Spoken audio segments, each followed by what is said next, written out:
Well, good afternoon, everyone. Ooh, quiet. Okay, let's do that again. Good afternoon, everyone. Good afternoon. Wonderful. Well, time to wake up. Get some coffee in you. We don't have any, so sorry, but there's somewhere, somewhere. Anyway, I am the Reverend Dr. Jerry Maynard. I am one of the campus ministers here at the Religion Center, the A.D. Bruce Religious Center. I serve as the board chair for HUCAN, or Houston Canterbury, the Episcopal Campus Ministry, although I myself am not Episcopalian.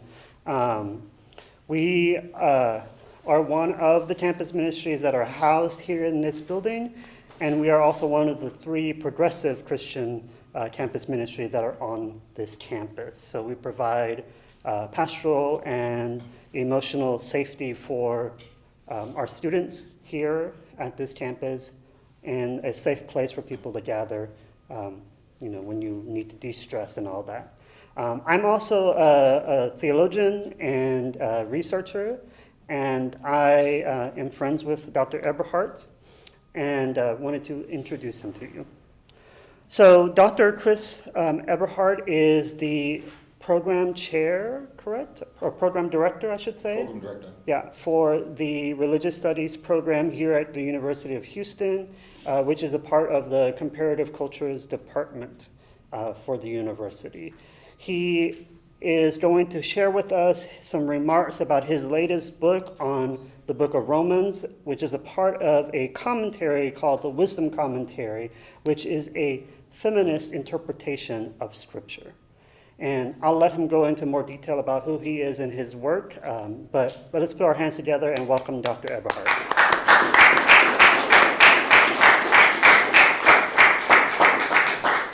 Thank you, Jerry. It's a pleasure to be here and see so many here. I know it's late in the academic year, so things are getting really busy, so all the more I appreciate that you're here.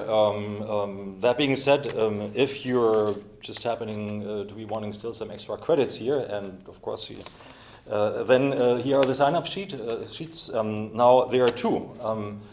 And then, by the way, for those who haven't been in my classes, I'm teaching 2 classes this semester. One is an introduction to religious studies, and the other one is an introduction to the New Testament.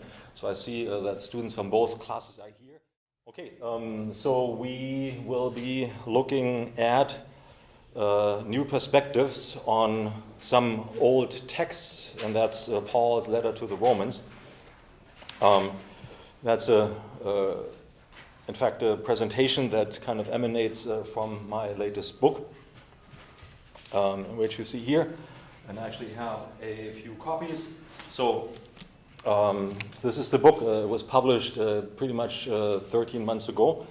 I've been working on that for several years, but particularly taught the course on Romans or Paul's letters for next to 20 years. So all of that work kind of goes in there, although I admit that when I was starting to teach on Romans and on Paul, and when I started to write this book, I didn't really have in mind what the outcome is and what I'm going to present here.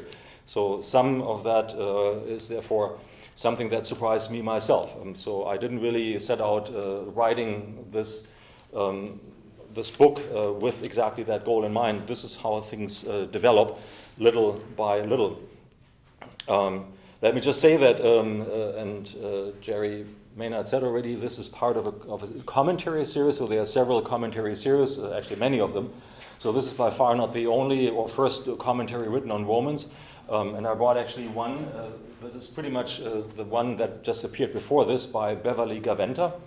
So also a commentary on Romans. This is the New Testament Library, and this is the Wisdom Commentary series.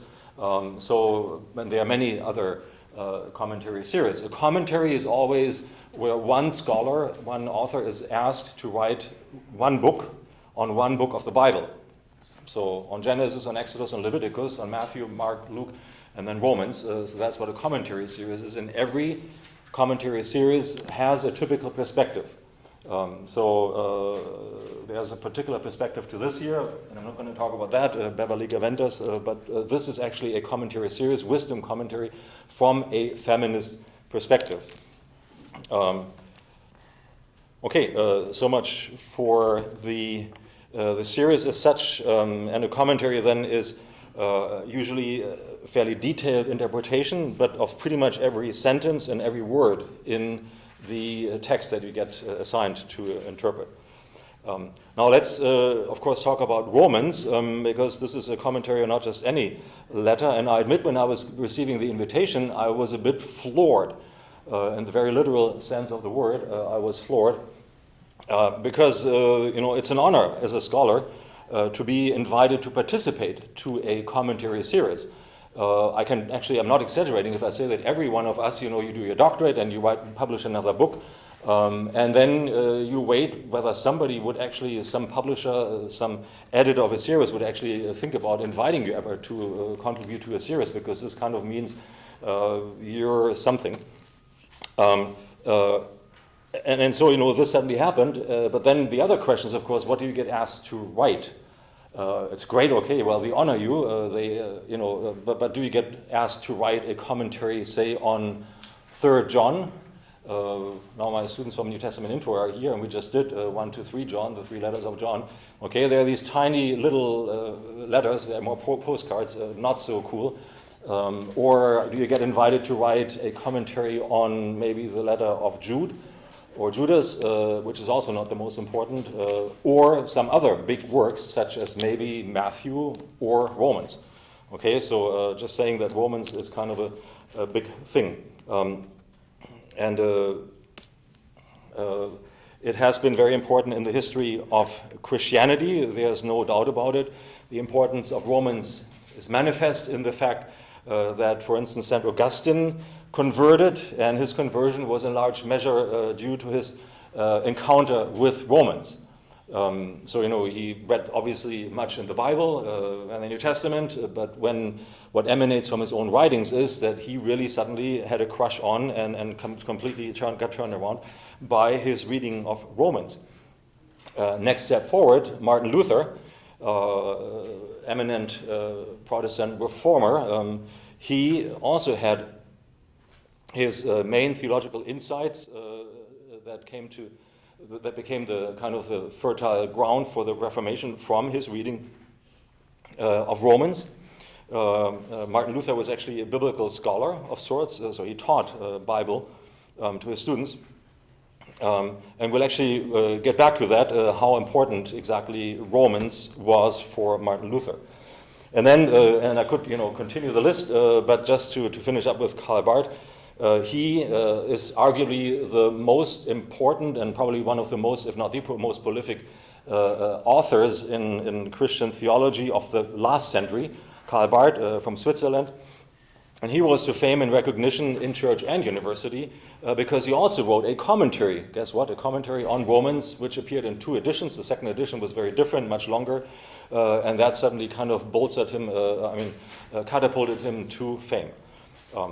So just saying, writing, and Romans is important, and writing a commentary is kind of a big thing. By the way, and I'm just saying, I see you also see that you have flyers on your tables. Again, this is new. You can actually buy the book. Just because I thought, well, as maybe you might be interested what else I do, there are some books here that I also wrote. So I just decided to bring them along since my bag wasn't heavy enough. Okay, let's move on with some introductory remarks. Romans is important, but Romans is also not just kind of easy peasy. Romans is in fact bad enough or complicated enough, let's say, that there are some interesting inner biblical comments on Romans. And that's kind of interesting. So by means of introduction, and by the way, now some of these texts you have on your handout here. I displayed them here, but on your handout you find it also at the top.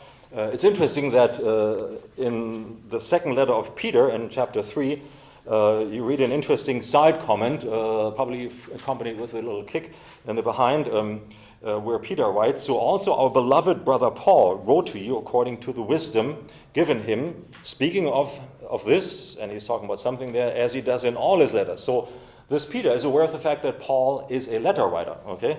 He does so in all his letters. He knows that he has left behind a little library.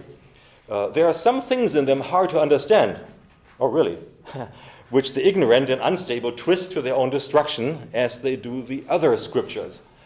Okay, isn't that interesting? Okay, that Peter is kind of really, giving this elbow kick against Paul, and knows all about the difficulty of understanding Paul's letters, and also the fact that there is quite a bit of misunderstanding about these letters. So if we're sitting there today and thinking, gee, I have a really hard time understanding what Paul means there with all these kind of atonement or reconciliation passages, maybe this helps you. You're actually not alone. This was already a thing in the first century. People have been struggling pretty much for millennia just to understand, come to terms with Romans. So let's see what then can be added here. By the way, might just say that my students from New Testament Intro, some of this might now sound familiar because we've just covered Romans. So I appreciate that you come out here. You get it kind of in a polished form, but I just ran my students through this here. Also wanted to say this is now a feminist perspective. It says this on the flyer. And I said the Wisdom Commentary Series is actually a feminist commentary series from a feminist perspective. I'm not going to explain much about what feminism is, except for that it's still pertinent today. But just to give you a little example of how important feminist interpretation is, I'm going to give you one little example, and of course it's from Romans itself. I put a little table on the handout. And that's on the bottom of page 1, and you read there Romans 16, chapter 16, verse 7, in different Bible editions and translations. So there's one verse, and I often, my students now know this, I'm just comparing text, what's actually going on there. And you see here now a number of different languages, but let's start with the left side here. RSV stands for, that's the Bible edition, which is the Revised Standard Version. That's actually a later version of the King James, Revised Standard Version, RSV. And it says in RSV 16:7 is, greet Andronicus and Junias, my kinsmen and my fellow prisoners. They are men of note among the apostles.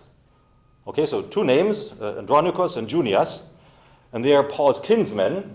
Okay, they are guys like Paul, obviously. And they were fellow prisoners, there's something about already imprisonment that Paul has suffered, or maybe is going to anticipate. Men of note among the apostles. So Paul, for him it's very important that he's also an apostle. In fact, in Romans 1, the first thing that Paul writes about himself, I'm an apostle. Okay, and so here are other people, Andronicus and Junias, and they're also important apostles. So not just apostles, any kind of apostle, but important apostles. Okay. In the NIV, New International Version from 1984, you get pretty much the same. Okay, there's again two guys, Andronicus and Junias, relative here, not kinsmen. So kinsmen makes it clear they are guys. Have been in prison with me, outstanding now among the apostles. Okay, well, are they of note or outstanding? One is a bit more colloquial. Okay, and then NASB 95. We're getting a bit later now, almost reaching the millennium. Andronicus, Junius, kinsmen, fellow prisoners, outstanding among the apostles. So we get now three different adjectives for how important they are. But they're all apostles, and of course they're all guys. And by the way, might I just say, the German is the same thing. Tradition œcuménique is also in French, and then in Spanish, we have the same thing here. So, why is this important? Because there's a little problem in here.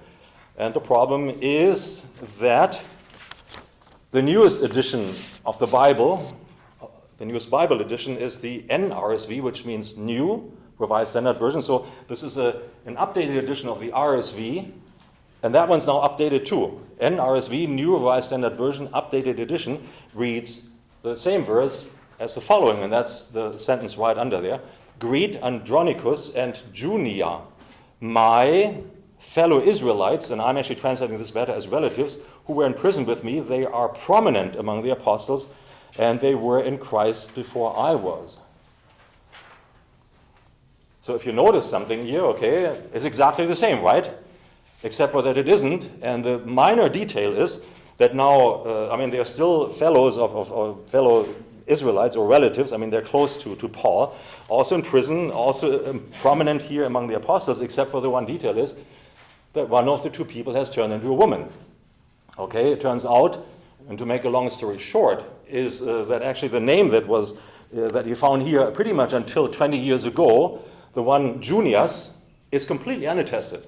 Scholars just invented that, scribes invented it, because they saw this form of the name Junia, and they were like, wait a second, okay, they are prominent among apostles, and apostles can possibly be female. They have to be guys, okay? So they simply made that person into a man. Okay, now we have two men, everything's fine. Except for that 20 or 30 years ago, some scholars actually know the people, they went back to the original Greek and looked it up and actually discovered that the name Junius does not exist, but the name Junia exists very much, and actually the term is Junia. So we now have a man and a woman, and this could be, by the way, a married couple, that we don't know, but we have two names. And these two are now the relatives, which means close people to Paul. They're not biological relatives, by the way. And they are prominent among the apostles, which, however, means one thing, that there were actually female apostles known in the early church in the first century. And of course, the church has done its best to kind of camouflage it, to kind of just push it under the rug. Okay, so that's the reason. We're actually not doing something that is kind of against the scriptures, but in feminist interpretation, we're actually trying to do something to get back to what the text really says and really try to ascertain whether women were much more implicated and also in higher roles in the church as the church has long made us believe. Okay, so that's kind of what feminist interpretation is doing. It's not doing something against Scripture, it's actually doing exactly the thing for Scripture, which Scripture has in its original meaning. And the twisting around, the transgendering of a woman into a man, that is kind of the bad thing. That's not original. Okay, that's just some 2-3 comments on feminist interpretation. Okay, and here we go. I guess I should have clicked that here. Anyway, you just see it, but the text is on your handout. Junia, the female form of the name, is in the original text. Okay, but to now come to the big guy who writes this letter. Fortunately, things are somewhat simple when it comes to the authorship of Romans, because no scholar today, well, there's always some who kind of go otherwise, but I've actually personally never encountered a scholar who goes in and says, well, Romans is written by somebody who is not Paul. There are some letters which claim to be written by Paul, and scholars go, well, I don't think so. For instance, Ephesians or 1 and 2 Timothy or Titus, and that's not so important right now. More important is that there's actually, I know of nobody, and none of these commentaries ever, commentators write about Romans under the assumption that Romans was not written by Paul. And and that's clear right from the get-go. The first word of Romans is Paul. Paul, a slave of Jesus Christ, Jesus Christ, called to be an apostle, here we have it, set apart for the gospel of God, and it goes on. And that's an extremely long sentence here, by the way. And then the next thing is, to the congregations in Rome, and so on. So Paul is the author, no doubt about that. Now, what we want to do here in scholarship is we are trying to often to just reimagine things really as they were historically. So it's one thing to have a text, but what's actually the history behind it? Let's really kind of revisit this time as if we were able to go into a time capsule or time travel machine and travel back. And that's what I'm actually trying to do, what I try to do with the commentary. And I'm also inviting you here today to go on this kind of trip. So what did Paul really do, however? He is the author, okay, nobody denies this, but an interesting insight is, and if we're trying to really imagine that, almost try to cartoon or draw this scene, is that Paul actually gives away some details in Romans. And so if we're now going to already the last chapter, Romans has 16 chapters, in verse 22, suddenly we read, I, Tertius, writing this letter in the Lord, greet you. I, Tertius. That is a comment that somebody adds who's obviously the person who writes this letter. Now, we get a lot of imagination, that Paul himself might be sitting there at the desk, and you see here he's bald, kind of an older guy, and there's even a painting in the Museum of Fine Arts, and when he's scribbling away with a feather, Okay, they didn't have laptops back then. Okay, just get that into your brain. So he's scribbling away on papyrus with ink and this kind of stuff. Nice picture. I think it's Rembrandt in the Museum of Fine Arts. Has anybody seen it? A student once took the Paul class and then sent me a picture from there. And selfie. Okay, here I am. Nobody. Okay. Anyway, so Paul is, Rembrandt. If it's Rembrandt, somebody, on the painting, Paul is sitting there writing himself. But actually, that's not what happened in antiquity. Paul would have dictated the text to a scribe, and we know the name of the scribe. That is Tertius. And that's a little detail that will pop up later, but it's actually not the focus of the presentation. But nevertheless, let's try to imagine things. And then a few more historical details. We're privileged to be fairly able to know the time when Romans was written. The date was in a winter month. Imagine that. Scholars know that. And it's the year 56 or 57. Okay, some say 58, but there's a kind of consensus 56 or 57. That is amazing because there are some letters in the Bible or some texts in the Bible, books in the Bible, where scholars literally don't know whether it's a century earlier or later. And of course, it always has to do when there's a text that is kind of unique, like James. We only have anything by James in the New Testament. And then, of course, some scholars, I've heard some say, well, it's probably the earliest in the New Testament, 40. I just talked to the author who writes on James in Wisdom Commentary, and she says, I think it's 120. I'm like, goodness, that's 80 years later. They don't really know it, by 80 years close. Well, with Paul, we have so many texts in the New Testament that we can compare a lot, and we're fairly safe. It's written in 46 or 47, and even in a winter month. Imagine that. And Paul wrote it not anywhere. He wrote it in the city of Corinth.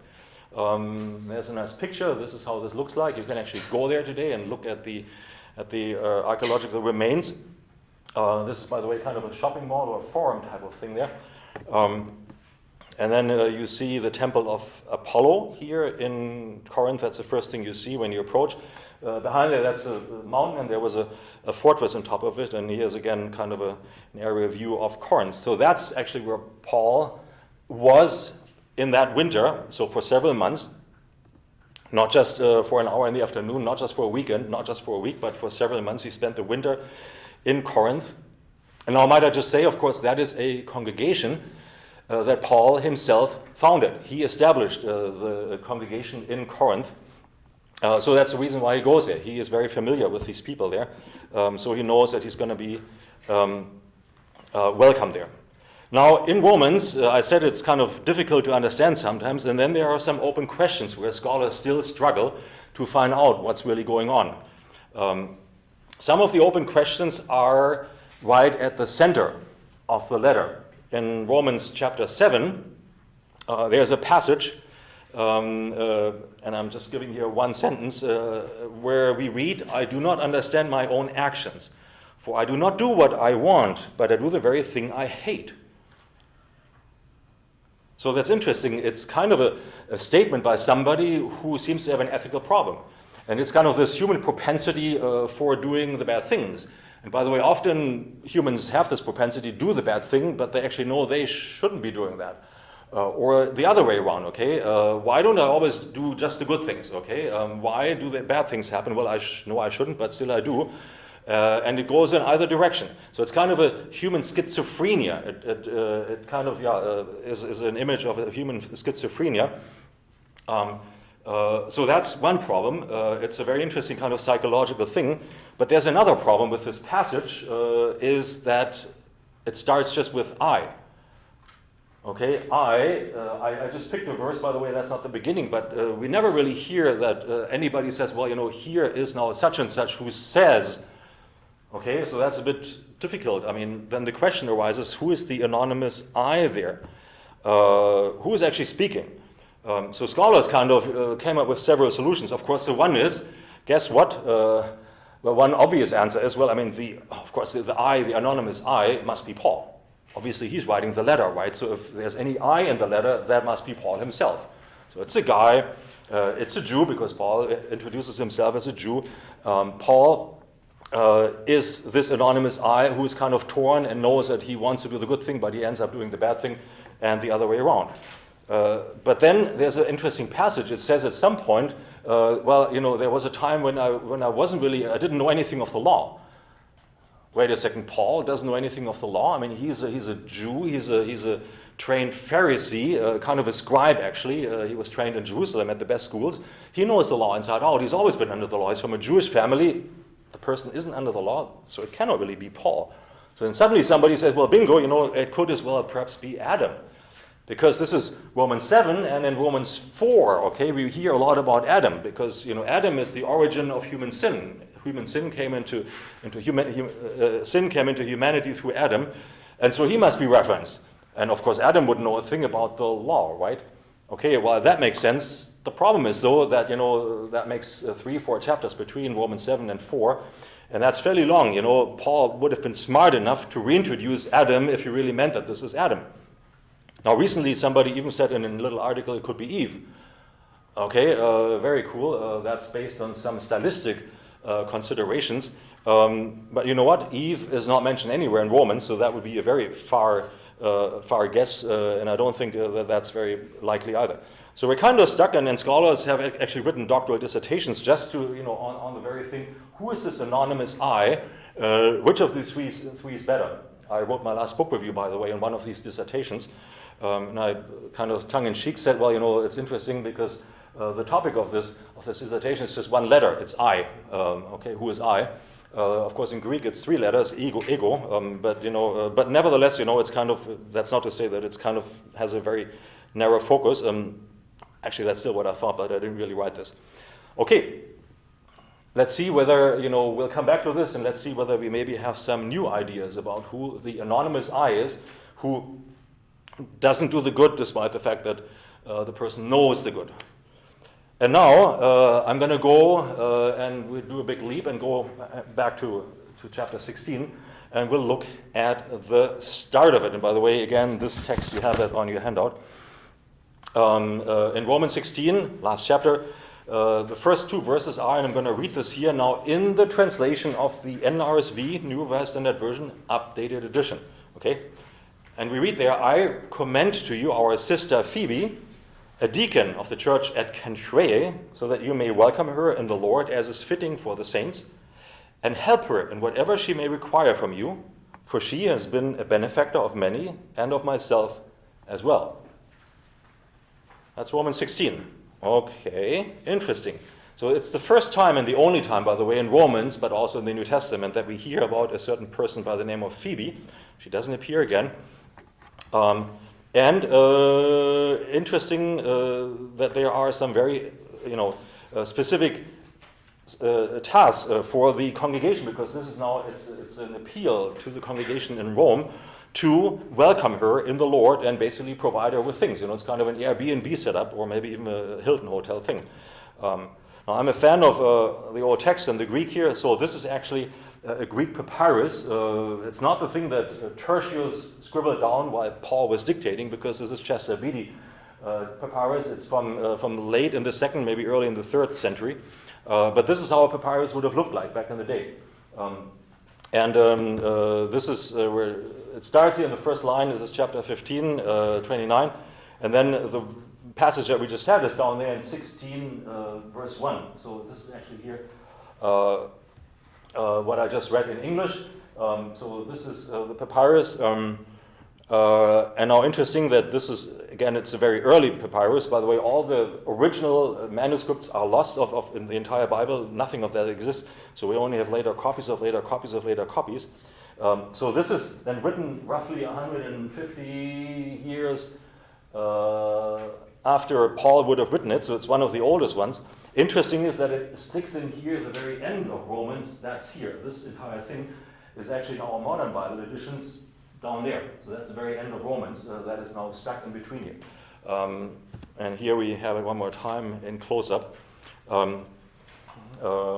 This is very interesting, and I enjoy reading those manuscripts there.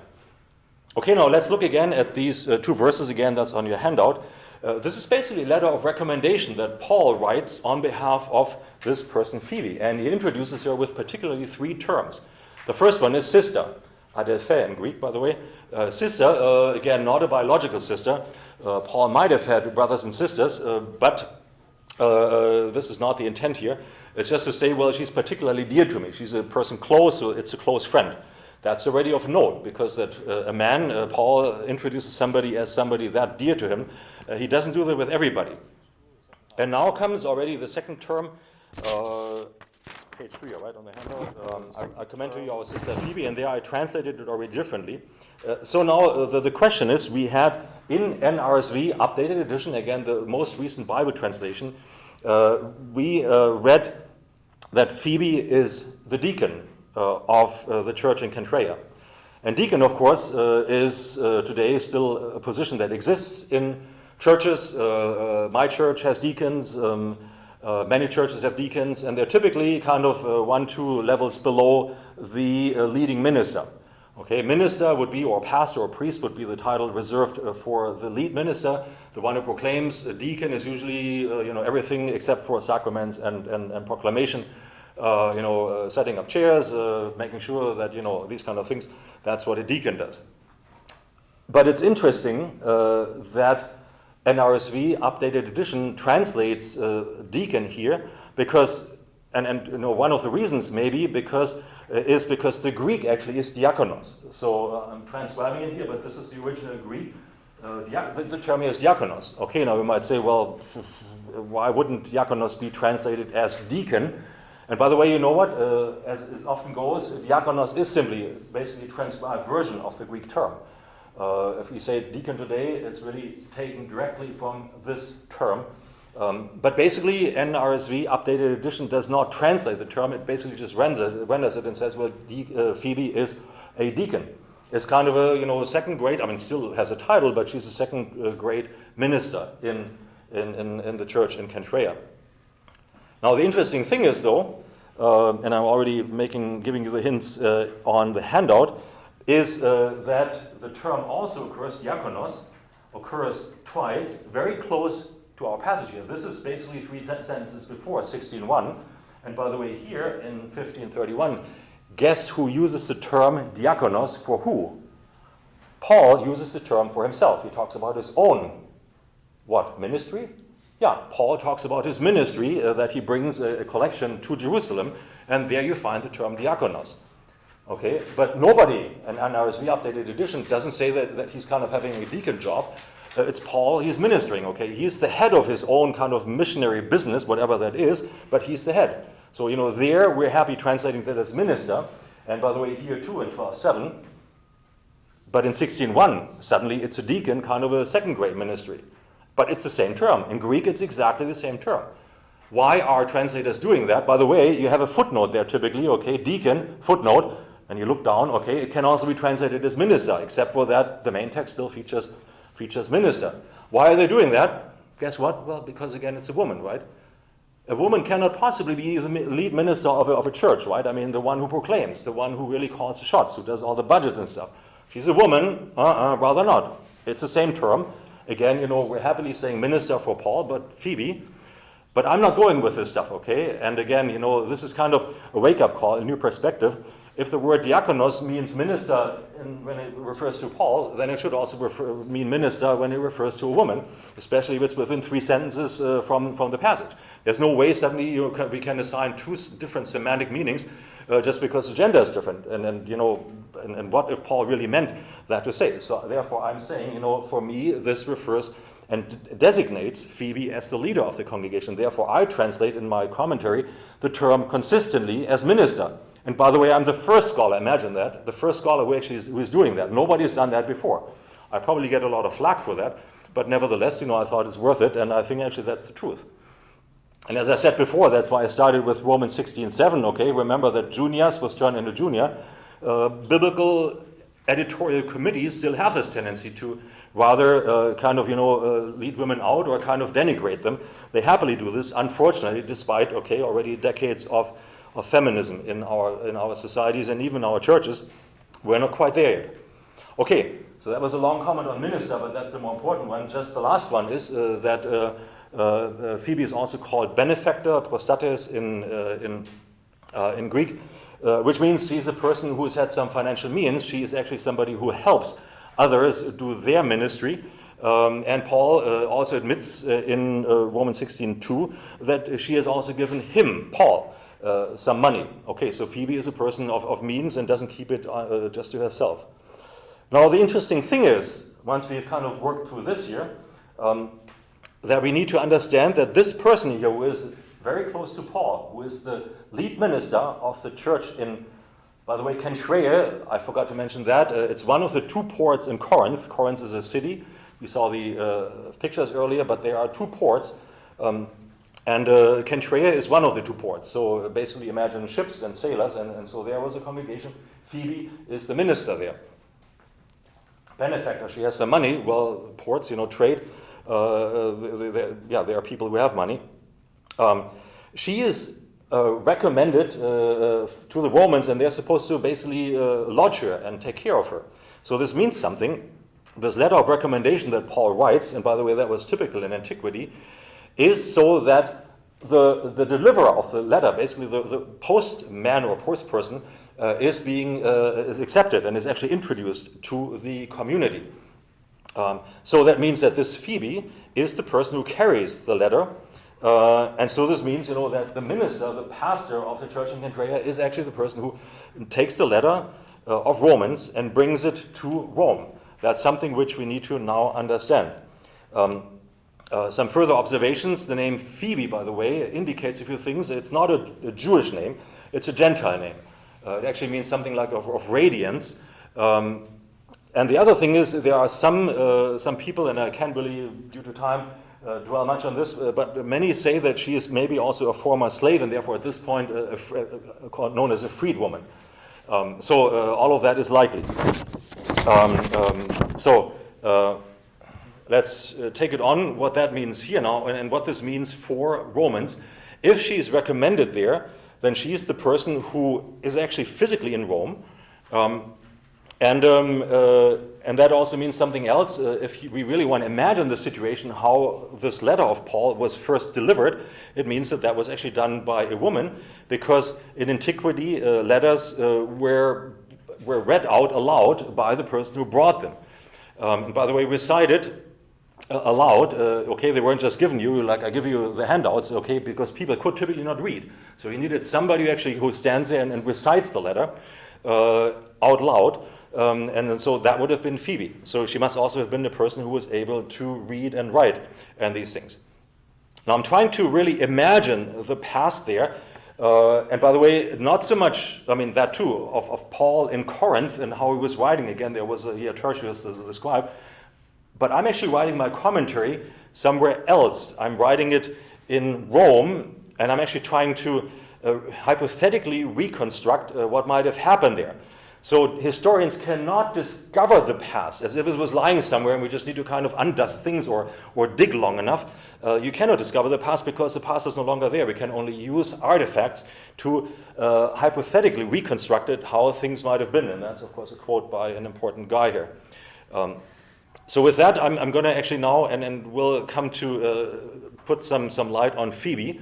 And actually now I'm going to, before I even open my own book, I'm going to read a passage here from this other commentary on Romans by Beverly Gaventa, who writes, and it's really short, most recently, she writes, and that's really the first on page 1 here, most recently that question has shifted a bit about the addressees in Rome, as I have pondered how Roman auditors might have heard the letter when read by Phoebe of Cenchreae.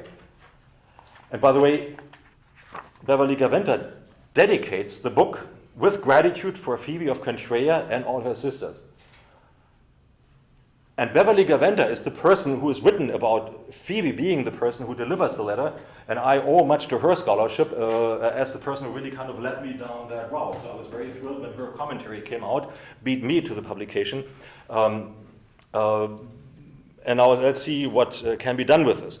So again, 2 places. One is Cenchreae, or Corinth, where the letter was written, and the other one is Rome. And you can kind of say, well, we're looking at Romans as it was written here, but we can also go with the delivery wrong, basically, and say, how did Romans read when we are in the city of Rome with Phoebe, with the woman who reads out the letter? And if this might sound funny to you, this is a biblical manuscript. I hope you can see it. And this is from 1164. And somebody was writing a biblical manuscript, and this is what you see here. It's actually just the first letter. Okay, this is, as you can see, it's a P, because the first letter of Romans is Paul.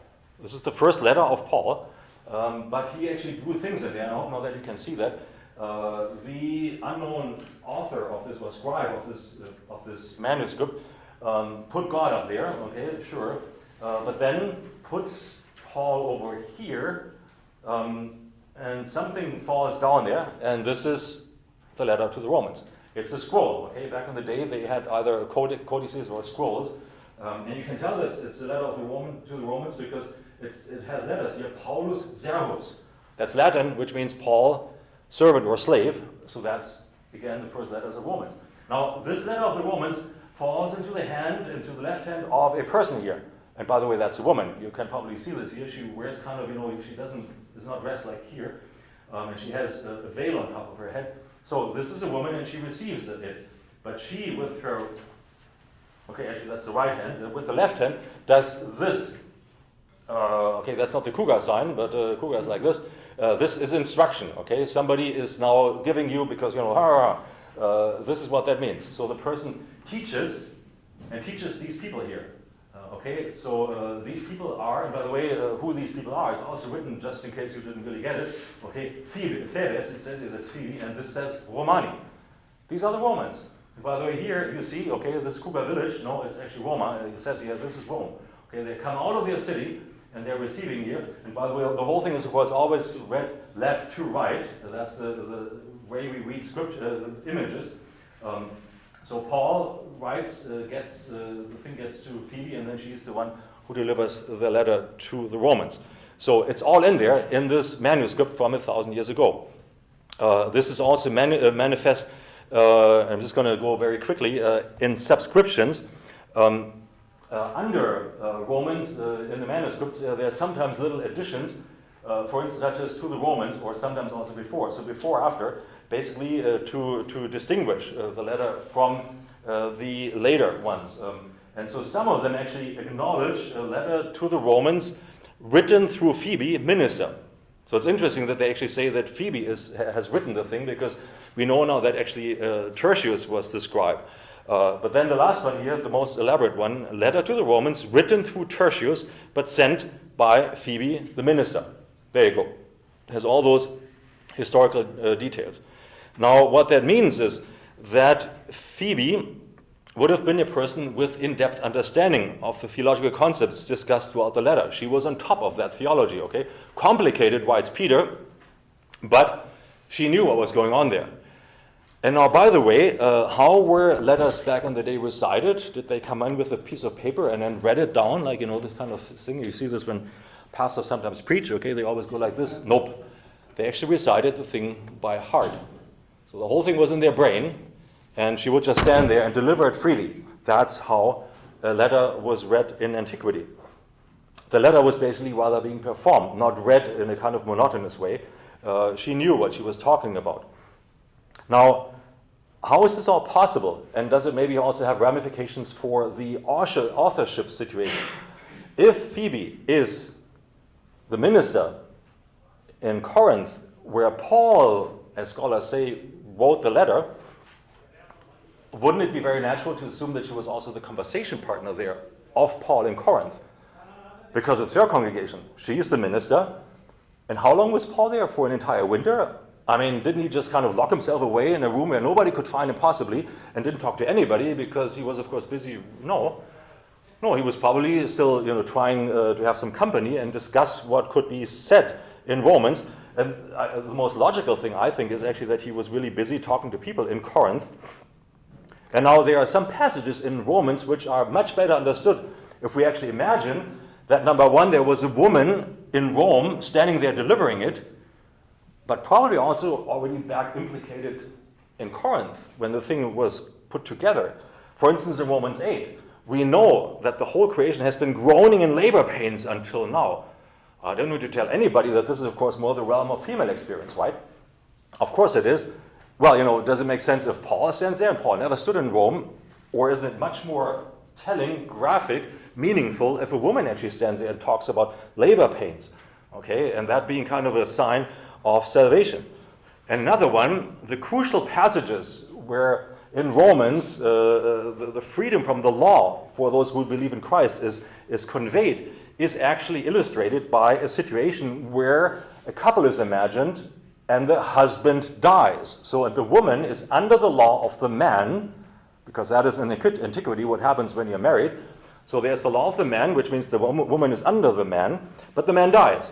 And then we read in Romans 7, 1 through 6, and then the woman is free from the law of marriage. She's free from the law. The law still exists, by the way. The law isn't just suddenly abolished or evaporates. The law is still there, except for that this woman is now free from the law, and she's free to go with another guy. That's what this image means. The woman survives.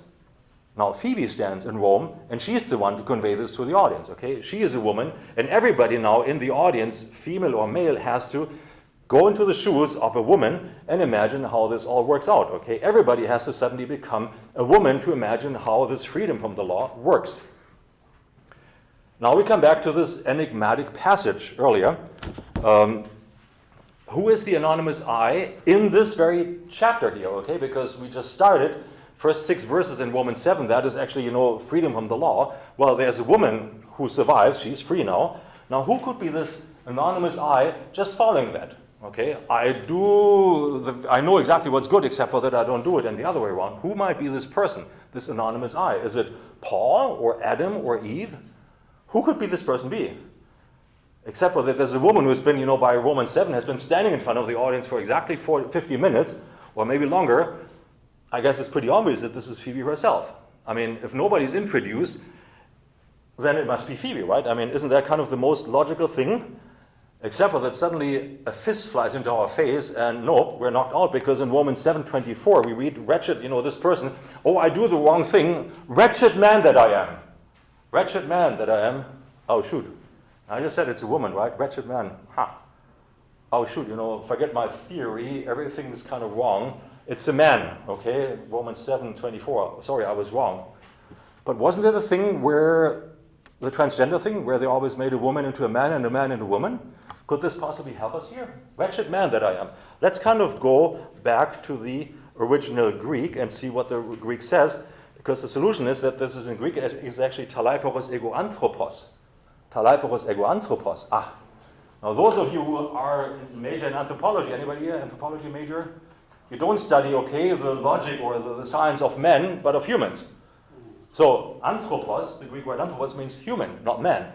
There's a Greek word for man, by the way, that's aner, not anthropos, but this is really talaiporos ego anthropos, is actually means something different. So this is actually man that is, again, androcentric language. It's language that just knows men and not women. The solution is that the proper translation is wretched human that I am. Okay, well, lucky me, because I said it could be a woman, and, this would now completely throw me off here, but wretched human, that actually includes women. Well, I'm so happy now. Okay, but this goes actually further, imagine that. Because now, talaiporos ego anthropos, if you look in a good Bible edition that actually says where those texts are coming from, then you'll see that this is a quotation. It's a quotation from Medea. The version of probably Euripides or maybe Seneca, but Euripides, they're quoting Medea there. Okay, Medea, Greek tragedy, about a woman who is a bit upset and she kills some people, and then she says, well, wretched anthropos that I am. So it's not even just a human, it's actually a woman. So we have this transgender thing once again, Our NRSV is still translated wretched man that I am, but that man is actually a woman. Okay? And you guys know what a smoking gun is? Smoking gun, There's something which kind of really drives home when you really know, now we know what's going on here and what's wrong or right, Now guess where Medea plays. I give you just one guess and you get all the extra credits you want for. Okay, sorry, I did this already with my New Testament. You guys, you pipe down. But where does Medea play? One guess, right? In Corinth, there you go.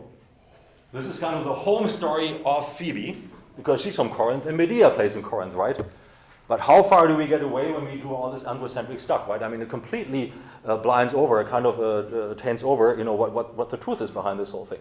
So, that, if we know that this is a reference to a woman in Corinth, and a woman from Corinth stands in Rome in front of the audience and delivers Romans, then we know what's going on, okay? Makes all the difference here, as we see. Because now, I said already, freed from the law. Okay. Something that's interesting, because isn't the law kind of always there for everybody? I'm going to just, and maybe some of you know this kind of fellow here who appears. This is who? It's not me when I was younger, by the way. I was never that. Somebody recognizes the Martin Luther. Okay. What does Luther have to do with all of that? Okay. And I'm doing this also to wake you up a little bit. Okay. Since we have no coffee. But what could Luther have to do with any of this in Phoebe in Rome? Well, I mean, this message of freedom from slavery was proclaimed first by Phoebe in Rome. And there are some passages which read, and they're again on the handout here, okay, they read in Romans 8:2, for the law or the principle of the Spirit of life in Jesus Christ has set you free from the law of sin and of death. Has set you free. Okay? What does this have to do with this kind of guy here? Martin Luther, anything at all? Well, the question is, did I put that on the handout? No, I have something to scroll down here. The point is that Martin Luther was actually not born Martin Luther. Do you know that, Mandy? He was born as Martin Luther. Luther, which is kind of a pretty negative term in German. Means actually something womanizer. So Martinus Luther in 1517 was busy reading Romans 8, and he just kind of stumbled over this passage here. And set you free in Greek is, I'm going to say this very slowly, means eleutherosense. Eleutherosense. Because the Greek word eleutheroo means to free. So you're freed, you're a freed person, eleutheros. And that's when Luther said, well, gee, I'm just realizing I don't like my last name, and I'm going to be, from now on, I'm going to be a freedman from the law. Okay, from all the fear of an angry God and this kind of stuff, I'm going to be a freedman, Eleutheros. So he started changing his name to Eleutheros, or for short, Luther. So Luther really means free. Lutherans are free people, except for I wish they all knew that. I don't know, I have a feeling. Eleutheros means free person, and not somebody who embraces, is just happy that the salvation comes to humans just by following the law again. That the law is fulfilled is another thing, but in the end, the law is no longer valid, and humans are freed from the law, those who are in Jesus. And so that is kind of what the Spirit in the end does, and that's the message that Phoebe gets to proclaim in Romans. Again, I only get to have a few glimpses into the message that humans then are freed from the law. As such, they are children of God, and therefore can say in Aramaic, or in English, can call God Abba, Father. This is Aramaic here. So because as children, there's nothing that can separate those children from God. And so Phoebe then is an interesting person, and I think the choice of Paul, I'm going to conclude with that, the choice of Paul for Phoebe was very conscious. And there's one line in Galatians now, for once I'm going to elsewhere, where Paul is trying to summarize his kind of gospel message. Okay, and it's in Galatians 3:28. There's no longer Jew or Greek, no longer slave or free, no longer male or female, for all are one in Jesus Christ. So this unity in Jesus Christ among the believers is kind of a hallmark of the gospel of Paul. Now, Paul wrote this just before Romans. Okay, Paul wrote Galatians first, and then the next thing was Romans. Now, a little exercise here. What is Paul? And these are always binary, three binaries. Okay, what is Paul here? Paul is a Jew. He's a male. and he's a free man, right? Okay, that's who Paul is. Now, by the way, who is Phoebe? Phoebe is not a Jew. She's a Greek. As a Gentile, she's a Greek. Okay, she is not a male. She's a female. And now, arguably, if those who say that she is a former slave, then she's not free, but she is sort of still a slave, because the problem in antiquity is that you could be freed, manumission existed, but you would always have that incredible stain of slavery that would never go away. And so, free person, but so Phoebe is the exact opposite of Paul. Again, Paul is this here and this and this, and Phoebe is tack, tack, tack. Now, if this is the gospel kind of encapsulates the gospel of Paul, and Paul is this and this, and Phoebe is the other one, then that means actually we have the entire gospel completed, and therefore Phoebe, I'm writing, is in a way the embodiment of Paul's gospel. If she is the person who accepted this, then they know, and they have it in matter of fact in front of them. Okay, Paul writes, but Phoebe brings. So we have these three binaries, three binaries complete there. Okay, that's kind of the charm of having picked Phoebe as the person who reads the letter. And I think this is a moment to kind of stop here. It's exactly 4 o'clock, so. I think this is kind of a new perspective on Romans, and I think there are many things in which there could be many ramifications that would lead and take another hour or 2, or 500 pages, by the way, to explicate. But we don't have the time for it here. So again, thanks for your attention for the moment. We have a Q&A, by the way, and just in the final appeal, all my students here want extra credits. Make sure that you sign up the sign-up sheet, and make sure it's on the right one. Okay. Okay. Where are my sign-up sheets? So. Make sure that you do this, okay? Again, thanks for your attention. And now we have a little Q&A with Pastor Jerry.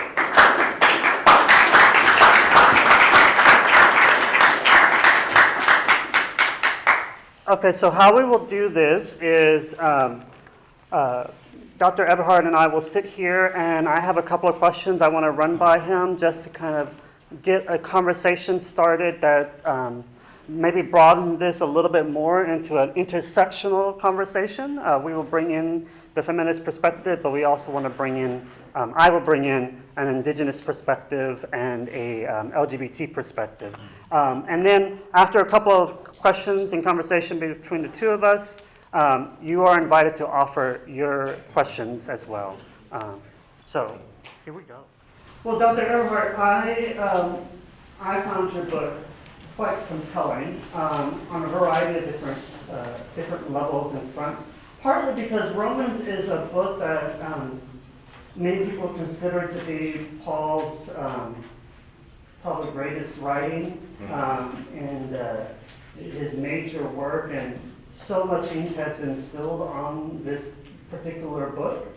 But it's also been a book that has been used a lot to stigmatize and justify the marginalization of women, of queer people, in different bodies that are not specifically male and white and able-bodied.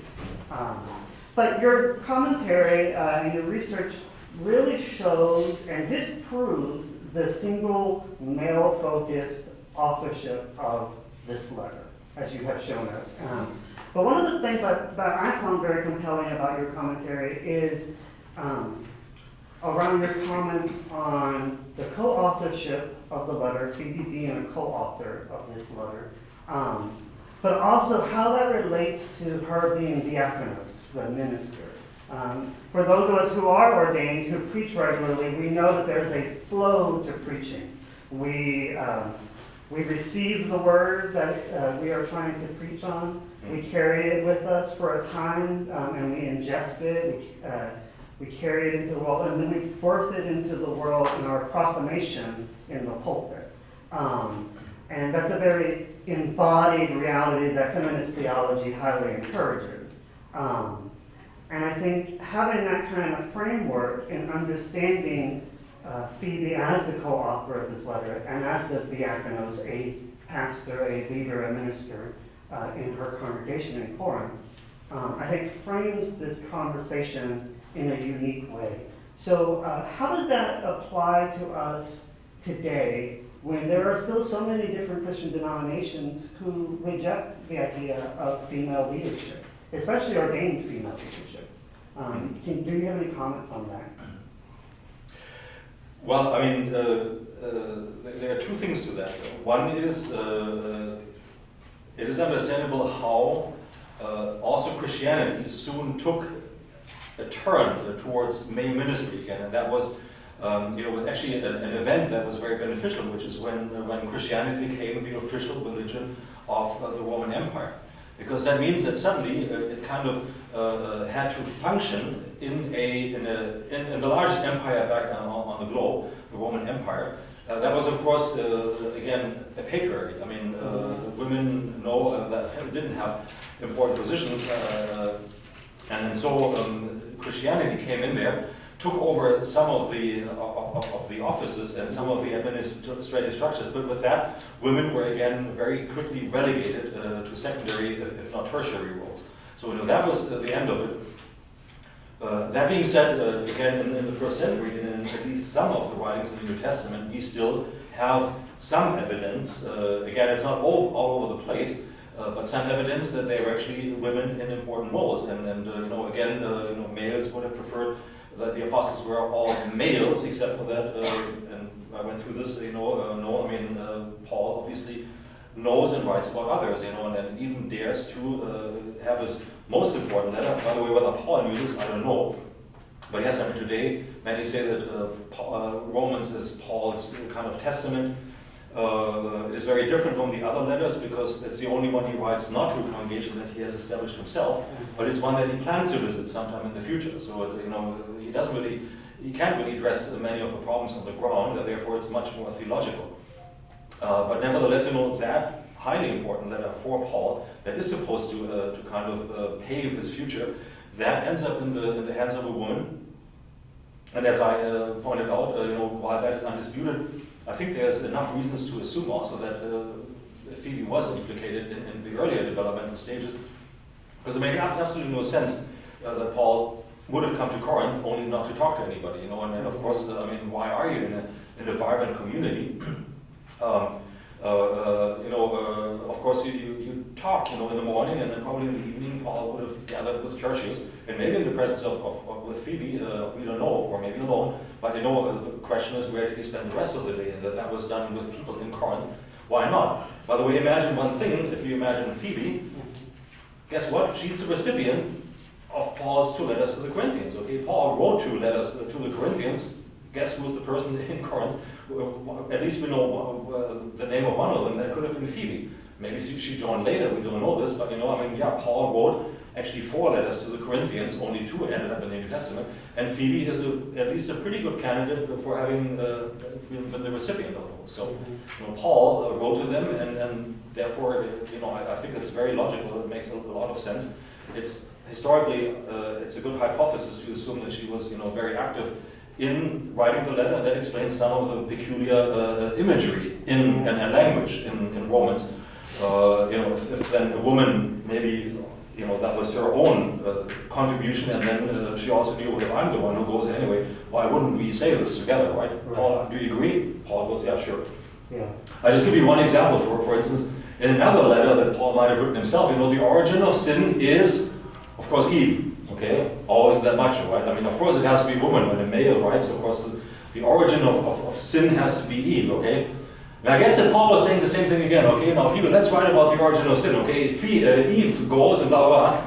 And guess what? He got a kick in the behind, and Phoebe goes like, well, if you're going to write that, you can carry your own letter to Rome, okay? And what does Paul do? Okay, oh, it's Adam now, okay? Interesting, right? It's not necessarily always Eve, okay? Adam is now in Romans 4, the origin of evil, okay? That kick in the behind was well placed, and Paul learned this lesson, and suddenly, you can actually, hamartology, that's the origin, the scholarship of sin, that can actually kind of, put the blame on Adam. There you go. What's interesting also that I picked up on this is that your scholarship, as well as like Beverly Gaventa and other Elizabeth Fiorenza, other members of this wisdom commentary series, have all shown that we're learning more and more how much of a early Christian understanding or consciousness was communal based. It was a shared phenomenon. I think a lot of people in the pews on Sunday mornings think that Christianity or their way of doing church just kind of fell out of the sky. And in reality, our scholarship has shown that in a lot of ways we constructed these ideas and in community, in conversation with one another, in the practice of the oral tradition. You know, as an indigenous person, I'm aware of the fact that when I hear a story being shared in a talking circle, in ceremony, in ritual, if you hear it once and then wait a little while, and the elder or whoever the storyteller is shares that story again, it will be different. Okay. And in fact, you will not really truly, you'll hear a good storyteller will tell the story 7 times and 7 different ways. It will always be improved, right? Yes, and because every time the story is told, there's a different emphasis. So that by the time the 7th time comes around, which is a sacred number, it's a number of the divine, you have the full breadth of the story. Right. So there's an economy to the truth, right? An economy of truth. So in your scholarship, understanding this communal aspect, how do you think that that changes our understanding of what it means to be a disciple today? A disciple today? It also means that the story can always be told anew and that things always develop. Nothing's ever static in human society or even on the planet. I mean, everything evolves all the time. And then so the same thing applies to the gospel. I mean, why are there actually new covenants and new covenants and or a New Testament? It doesn't mean that the old thing is simply bad, but that everything just needs an update. Not only your iPhones or your computers, but even religion. I mean, religion moves through cycles and is always on the forward move. And you asked earlier about kind of denominations which want to hold on to male leadership in congregations, but at least the move forward back in the day was not to do the old thing, maybe even older, but is actually to kind of have a dynamic into a new time where we can imagine that women are full participants. And by the way, since this is still up there, women. But also slaves, the slaves are inherently bad, or the Greeks are inherently bad, because many Jews thought that. Of course, Greeks would have said the same thing about Jews, but for everybody else, for Greeks it's the barbarians. But so that there are these binaries, but let's embrace the other rather than other them kind of push them out. Just because you're this and not exactly what I am, therefore you cannot be good. Well, I mean, basically overcome this. That's actually the thing of Jesus Christ. So it's this unity above all these human-made boundaries that humans love so much, because it always tends to actually reinforce their own identity. But the identity now is no longer mine or yours. It's actually the communal identity of all of us in Jesus Christ. That's what the Jesus thing does. Well, it's interesting that this commentary has come out because in the last few years, N.T. Wright, a popular biblical scholar, has written another book on Romans, specifically Romans 8. And he makes the argument that a lot of our Christian theology in contemporary time has missed the point of the ultimate truth of Christianity, which is that Christ came down to embody the divine and invite us into participating in that incarnation, for the extended purpose of what Romans gets at, which is that we are to be free. That ultimately the end goal of to be Christian is to be set free. And Christ embodies that for us in his lived experience, but we too are supposed to go forward and extend that conversation, extend that experiment of what it means to be free and how to become free. Yes, very much so, yeah. Which is why that author is actually right. Okay, and he's right. His name is Willy Wright, by the way, and that, obviously, because Jesus was obviously Lutheran. I mean, that's pretty. Well, and along those lines, I think that conversation, that narrative around our end goal being freedom, being set free. That wherever the Spirit of the Lord is, there is freedom, I think is a key element for our ongoing social conversations that we're having today. Right. And that Romans, when used incorrectly, can reinforce that stigma that Phoebe experienced of potentially being a former slave who always had to carry that part of her story with her. And the stigma that was related to that in her time. And so too, there are people who are forced to carry a stigma in society now, when in reality, Romans is calling us to set others free from those stigmas by being a part of the community, the conversation. Right, Along those lines, I want to extend the conversation to those who are gathered here. And does anybody have a question they'd like to offer, or especially if you're a student? Sorry,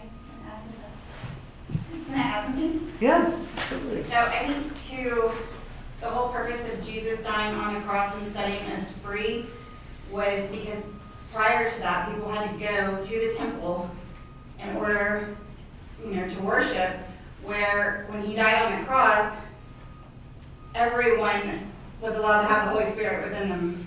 And so I think that was the whole purpose of, Jesus dying on the cross, because then it opens it up to everybody. Yeah. Anyways, it just It was a gateway to freedom. Yeah. I mean, the whole thing is about where the presence of God is. The temple, it wasn't any place. The temple, described as tabernacle and the temple in the Hebrew Bible or Old Testament, is the residence of God. So God is basically, in Jewish thought, is physically there. God isn't necessarily always everywhere, but in that temple. Now, the temple has been destroyed. And so the question then is, where is this God now who was once residing in the temple? Right. And the answer of the New Testament is, well, this God is then in Jesus Christ.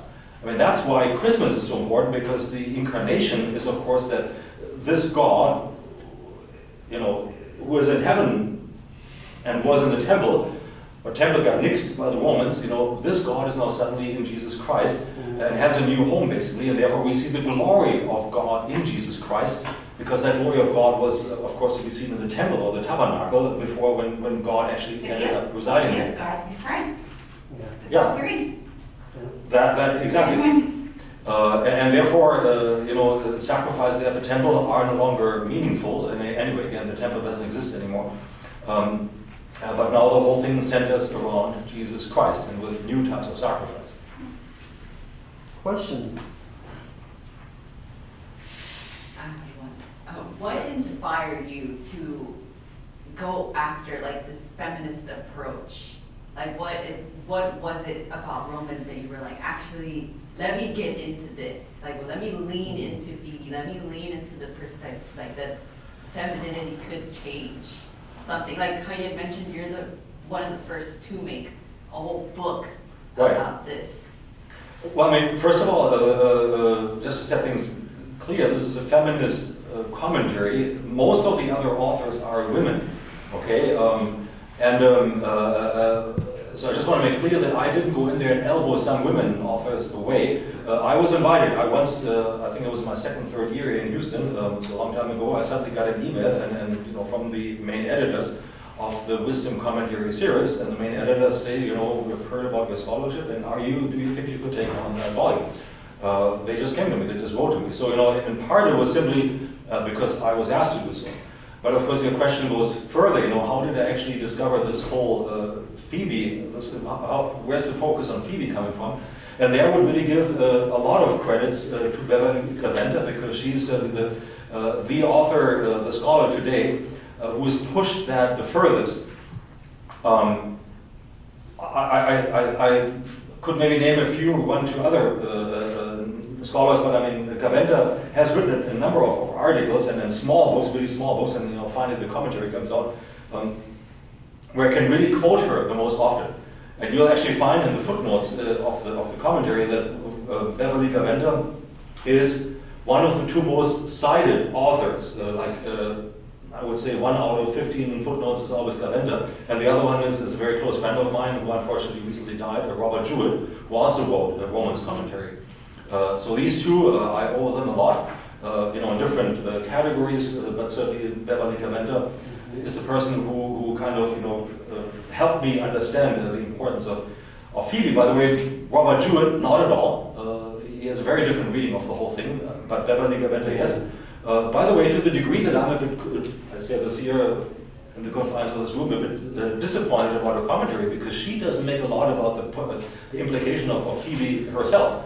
When I bought this commentary, I was like, okay, let's go and then look what she's doing with Phoebe. And then I'm like, where's your Phoebe? And then I noticed, okay, the thing is dedicated to Phoebe. And again, the very first paragraph finishes with this, what I read in the beginning, okay, that her focus shifted to Phoebe. I'm like, but why didn't you do this in your commentary? I mean, for crying out loud. And then I'm like, okay, well, she didn't, I did. Okay, well, here we go. I mean, we'll see whether at some point she comes to me and says, well, I think we fit well together, our two books there. But yeah, I mean, it was really Gaventa. And so you also see, however, that, a scholar's approach to things grows. It's also nothing static. I mean, the way I wrote this commentary in the last 3, 4, 5 years is very different from how I taught it 20 years ago. I can't really say that I feel sorry for my students from 20 years ago, okay, but they'd be very surprised by my commentary today, because if they remember what I told them, well, I mean, it was the good old stuff, okay? I mean, you can read 100 commentaries on Romans, it's the good old stuff, and now there's a new thing. Yeah. Anybody else? Yes. I was wondering if the feminist interpretation of Romans, are you saying that this is like, in your commentary, is this the interpretation of Romans, or is this like a interpretation of Romans, that maybe Romans is multifaceted and holds many different interpretations? Well, I mean, the there's 7 stories you were talking about. Yeah, there's no doubt that Romans is multifaceted, and then Paul has actively actually crafted the letter in a multifaceted way. He kind of talks about salvation, but then the first time in Romans 3, salvation is atonement. Romans 5, salvation is reconciliation. Romans 8, salvation is a child being a child of God. Romans 6 is being, and 7 being freed from slavery and being freed from the law. So he kind of constantly spins around and does the same thing, salvation, in different images. Atonement appealing more to a Jewish audience, reconciliation appealing more to a Greco-Roman audience, and so on and so forth. So it is multifaceted. The way the gospel is represented in Romans is multifaceted. Is it a interpretation or the interpretation? With a little bit of hybris, I would say it's the interpretation, just because you cannot possibly have Phoebe in there and absolutely do nothing with it. I think, but that's what most people did. I mean, I'm today a bit disappointed when I read some of the good old commentaries, including Robert Jewett, and he's written, by the way, 1,300 pages, the Romans commentary. Look at mine. I mean, that's flimsy compared to that. But to see Phoebe and then not to see her is kind of interesting. And again, to see what male editors, scribes, important people in the church have done with women, which means always relegating them, is also kind of sad, because obviously Paul had a different vision. If this is the gospel according to Paul, why have many Christian male scribes and again reduced it to, at least just male and maybe to the free people here? Obviously, I mean, here in the very southern states, okay, this is called Bible Belt. It's not Kama Sutra Belt as far as I know, but Bible Belt. Okay, why are actually the people here the good Christians? Are they good Christians? Why were they the ones, in the war, picking up the guns to defend slavery from the north? And the guys in the north were the ones who wanted to free slaves? I mean, something pretty wrong has happened there, right? So I think these wrong things were still there to right the wrong. And lots of bad things have happened here, where people really completely lost touch with the gospel. I mean, with what Jesus had in mind. And don't even let me get going on current politics, but the genocide on Native Americans, it's just one of these things, okay? Of course, the Holocaust was bad, but you guys know what? I mean, the Holocaust lasted 15 years. I mean, the genocide of Native Americans lasted half a millennium, and pretty much the entire population here was implicated, okay? So, there are just some things where I'm not quite sure what these good Christians here really understood from about the gospel. And by the way, Jesus does not say, okay, go out there and commit genocide after genocide and shoot people dead. Just Jesus didn't do that, okay? So, and that's why I encourage my students, it's very simple. I mean, read the Gospels. I mean, just read the damn thing, okay? Read it and you'll come out differently. But something we haven't yet elucidated, we've kind of gone around it, but we never actually said it directly. And that is that Romans is a letter of theology. That Paul is theologizing. Right, yes. And so to your question about interpretation, yes, there is actually multiple ways that you can interpret this because it is theology. It is crafted mythology, ideas are beliefs. And in Christology, I mean, it's Paul's theology is always Christology because if you look at what Paul, there's a structural outline of Romans and the doctrinal or teaching section starting in Romans 1:17 through 11. Through 11. I mean, that's all who is Jesus basically? Who is Jesus for humans? And and Jesus is the Savior, and that's kind of Paul goes through all these different images just to make sure that everybody in the audience understands what it's all about. And that's part of getting back to the point that I was trying to elucidate, that your commentary kind of mentions in the ethos of it all, of that Paul is trying to grapple with these ideas of the Christ, the Greek version of Messiah, and his current time, and we are trying to also grapple with our own belief systems in our current time by using his own thoughts and musings. And so in reality, what the feminist perspective, or in this wisdom commentary, is encouraging us to do is say, hey, don't forget to also include yourself in your own musings Big time, yeah. about your way of being a disciple in the world. Mm-hmm. We have time for one more question. Okay, sure. Yes. So my question is about freedom. You made a big point of that, point I didn't know before about the Luther thing. But is freedom individual or communal? And the reason I'm asking the question is I think one of the American heresies from the early 1800s is that Jesus Christ is my personal Savior and I'm free. You're on your own, buddy. And so I'm asking you, can you talk about freedom as if I have it and somebody else doesn't? And therefore you made the point about communal nature of the document. So what do you think? Okay, it's interesting that the language of salvation or of atonement in the New Testament is always a plural, it's always communal. There's indeed, as we said, there's no individual salvation. The salvation is always for a community, or salvation is corporate. It's the English is our Father, right? It's not my Father. Greek, pater hemon. Our Father in heaven. It's not my Father in heaven. Hallowed be your name. It's not just my own thing. It's interesting that in the Eucharist, when the words of institution are spoken, the you might be construed as a singular, but in the words of institution in the Gospels, they are always a plural. So it's always a community that is imagined and is addressed.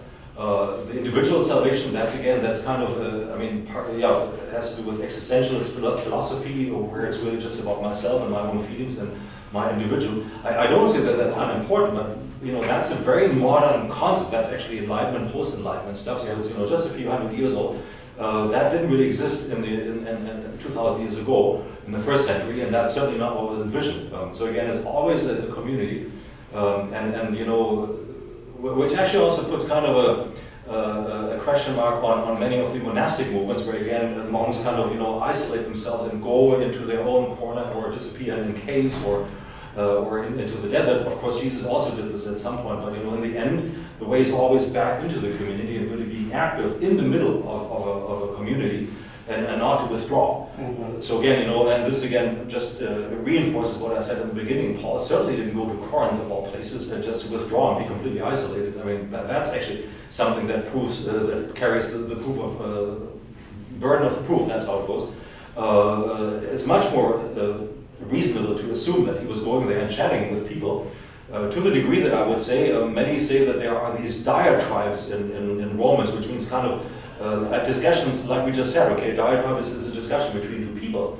But when you read in scholarly literature about these diatribes, about complicated topics, because it's much easier when two people kind of talk about it, but the way you read about it is always that the scholar, the next thing he says, well, there's an imaginary interlocutor. Okay, imaginary means doesn't exist, and interlocutor is that's shared. Okay, so this discussion is always imaginary, just theoretical. And I was just waking up one morning, and I just written this in my comedy Saturday, and I'm going like, what nonsense? I mean, imaginary interlocutor. Why couldn't that be, for crying out loud, a real breakfast conversation that Paul had with somebody, and we know at least one name of somebody, a Phoebe, that he just had in the morning, and the next thing he does, he writes this thing down. Okay, that's a real discussion that Paul. And by the way, about Romans 2 and 3, what the benefit of a Jew is, where Paul ends up saying, well, actually not much of anything. I'm pretty sure that was a great discussion that Phoebe and Paul had, really, over breakfast, where Phoebe, the Gentile woman, wanted to know what exactly is the benefit of the Jew. And then Paul had to say, actually not much of anything, because salvation is for everybody. Yes, but I mean, so, and unfortunately, scholarship has a bit arrived at the corporate understanding of authorship. So again, that's not something which I had to discover. I'm leaning on some other scholars already. By the way, in other letters, Paul will occasionally say, here is Paul and Timothy or Sosthenes. So he had actually rattled down a number of people with who he was busy and working, and with who he probably wrote these letters together. So he wasn't always isolated. So that kind of helps me to understand that he was probably also having a corporate situation when it comes to the authorship of Romans. Yeah, your question made me think of the German theologian and mystic Meister Eckhart, who said that when in some of his writings where he's trying to describe God, the infinite being, he likes to say that isness is God. And I've always found that to be very fascinating for a variety of reasons, partly because I just love Eckhart. But I think, I don't think heresy is the right word. I think I think it is completely erroneous, this Western idea of individual freedom. And that I obtain freedom and no other person has it unless they go through a series of whatever, Joseph Campbell's idea of the hero's journey. And while that is not necessarily a bad idea, I don't think it matches the original intent of the revolutionary idea of what Christianity means, which is that we are saved, we were saved, we are saved, and we will always be saved by virtue of the cross. And that includes all of us. And in fact, in this land, in what we call the Americas, Turtle Island, the individual self is a foreign concept that does not exist in indigenous consciousness. There is no I, there is only we. And so the idea of the individual, your own self, is really, you always see it within the context of your culture, your tribe, your nation, whatever language that you want to use. Those are words that white people invented and then gave to us later. And so I would say that idea, that Western idea, is actually foreign to and antithesis to Christian thought. And the word I would use is dangerous. Yes. Well, dear friends, we'll be here, so if you have other questions you want to chat with Dr. Eberhardt or anybody else, please feel free to hang out and fill out your form if you're a student. And thank you for joining us. Let's do one more round of applause.